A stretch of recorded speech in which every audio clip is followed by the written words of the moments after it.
The next question is asked by Abdullah Ammar from Afghanistan.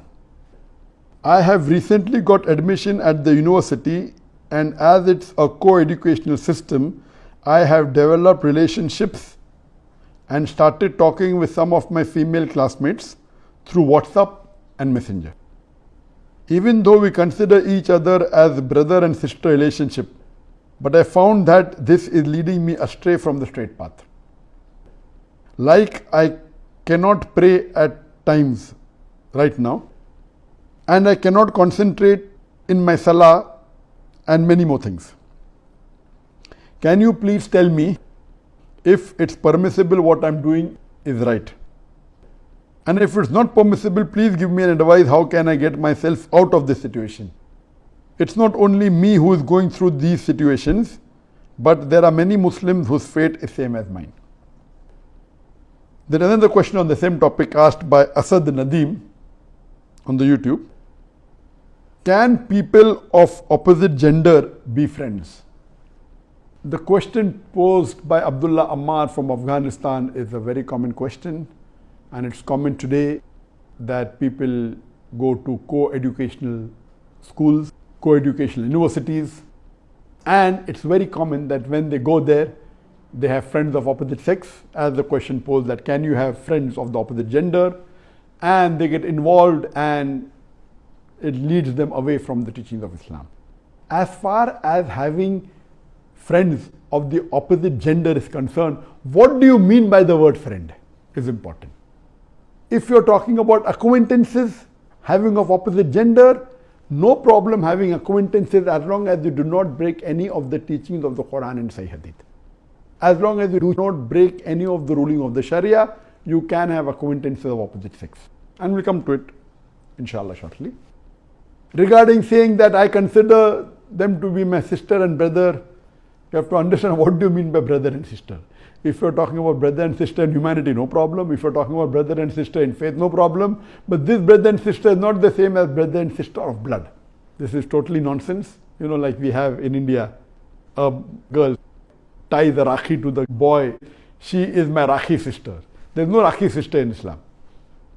Sister in humanity, okay, like I say, sister asked a good question. Sister in faith, no problem. But all these sisters of humanity and faith, you have to do full and total hijab with them. Only with your blood sister, where your parents are common, whether both parents are one parent, then the hijab is relaxed. Even with your cousin, you have to maintain your full hijab. The problem is that we see in the Western countries, it's very common that there's intermingling of sexes.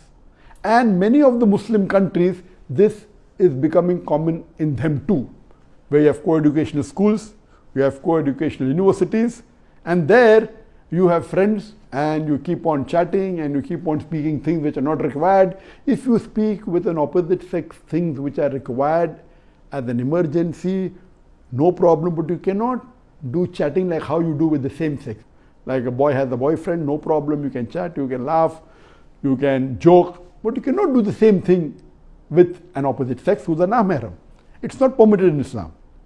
What we find, and it's very clearly mentioned, as far as the hijab is concerned, before talking about the hijab for the woman is given in the Quran that a Muslimah should be properly covered, and I discussed that in my previous session, then also in my lectures, that complete body should be covered. The only part can be seen are the face and the hands up with the wrist, etc. But this is only the hijab of the clothes.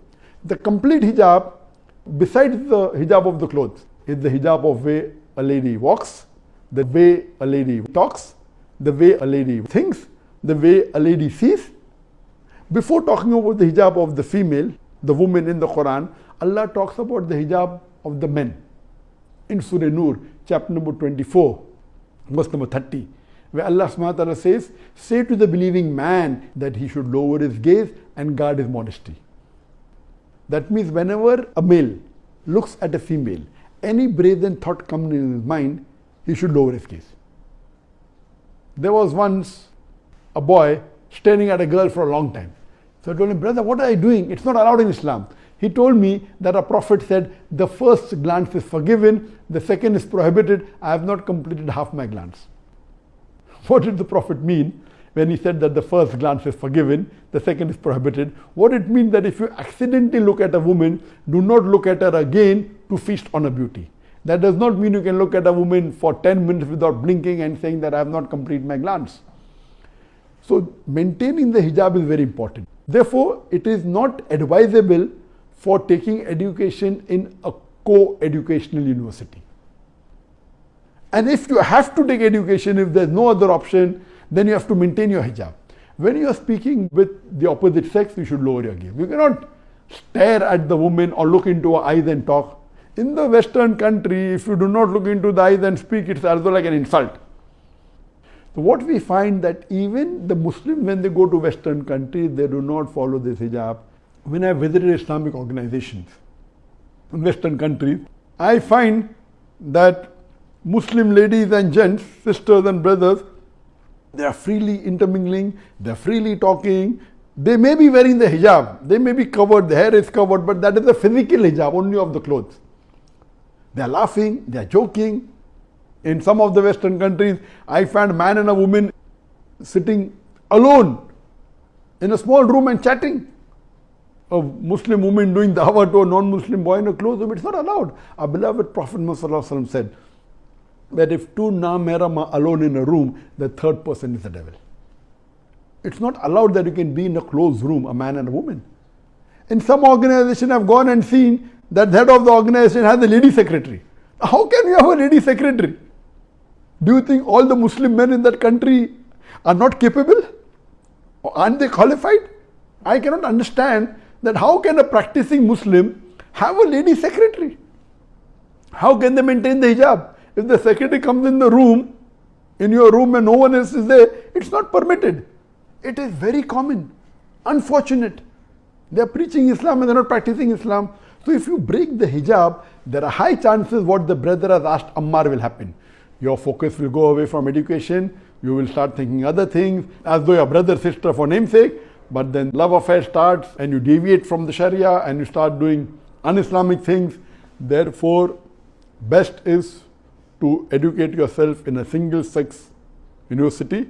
And there was a survey done in UK that the schools which were single-sex had better performance and single-sex universities as compared to universities which were co-ed.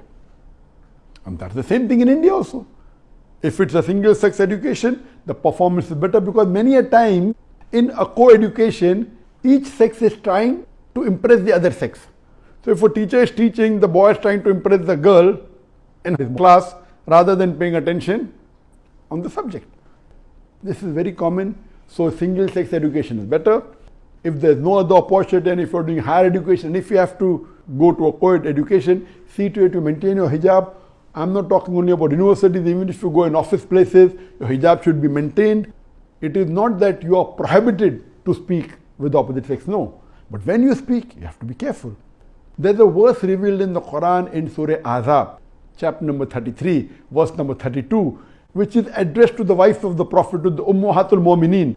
It says that, O wives of the Prophet, be not too complacent in your voice, lest in whose heart is a disease, he will have desires. Imagine the wives of the Prophet. They are called as Ummahatul Mu'mineen. It is not permitted for anyone else to marry the wives of the Prophet even after the Prophet has died. The Quran is revealing a verse for the wives of the Prophet. Be not too complacent in your voice, lest in whose heart is a disease, he may have some desires. Imagine the Sahabas who are the highest level among the Muslim Ummah. The Prophet said the best generation was the Sahabas. There is no human being today on the face of the earth which is anywhere close to the Sahaba. There is no woman who is anywhere close to the Ummahatul Mu'mineen. Yet Allah says to the Ummahatul Mu'mineen, do not be complacent in your voice. Why? So that in whose heart is a disease. Can the Sahabas have a disease in the heart? You cannot think of it. Yet, for safety, as a precaution, Allah revealed this verse. And today we find the women in the offices, in Muslim organizations, in Muslim companies, they are talking to each other, they are laughing, leave aside complacent, they are joking. What they think only wearing the scarf, hijab is done, they're totally wrong. And unfortunately, this Western culture is even percolating into the Muslim countries. Nowadays we find Muslim countries also, Muslim men and women, they freely talk, they freely mix. If there's a requirement you have to talk, then you can talk. But when you talk, don't look eye into eye, lower your gaze. How many Muslims do you find today in the world, when they speak to a namaram lady, that they lower their gaze? Very few. In the Western country, hardly. You will be counted like a joker. But believe me, alhamdulillah, a strong Muslim will follow this. And if this is done, all these things will not happen. As the question was asked, my mind is diverting, I cannot offer salah, but natural. And today we find the dressing also is not as per the Sharia. You have non-Muslim ladies not dressing up properly. Even the Muslim ladies, they may be Muslim, they may not be dressing up properly. More of the body is exposed than covered. So all these things, you have to maintain the hijab. If you maintain the hijab, the men maintaining their hijab, that whenever they look at a woman, they should lower their gaze and see to it that they also not too friendly, only talk when is required, when there is a requirement. Not unnecessary joking, etc. can be done with the same sex, but not with the opposite sex. Hope that answers the question.